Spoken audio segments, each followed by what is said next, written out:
La chronique agricole, présentée par Alexandre Truffert et Bénédicte Massala, avec agriculturedurable.ch.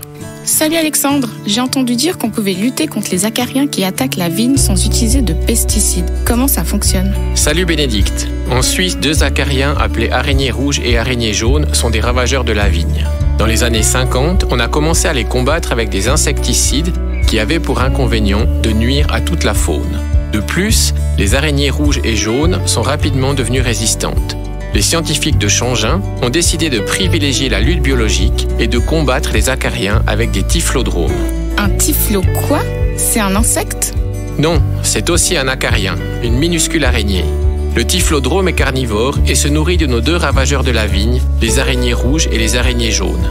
Ainsi, au lieu d'utiliser des insecticides, on peut semer des populations de typhlodromes dans les vignes et régler le problème. Cette lutte biologique a été tellement efficace que les acaricides, des produits autrefois utilisés fréquemment en viticulture, ont pratiquement disparu des coteaux helvétiques. Et une fois que les typhlodromes ont mangé tous les ravageurs de la vigne, que font-ils? Ils redeviennent végétariens et se nourrissent de feuilles. Et oui, le typhlodrome est vraiment l'un des meilleurs amis des vignerons. C'est pour cela qu'on leur fait très attention à ce que les autres produits phytosanitaires utilisés dans le vignoble, quand les champignons par exemple, ne soient pas nocifs à cet auxiliaire qui a pour seul défaut son nom imprononçable. C'était la chronique agricole, présentée par Alexandre Truffert et Bénédicte Massala, avec la BD Culture, l'agriculture romande pour tous.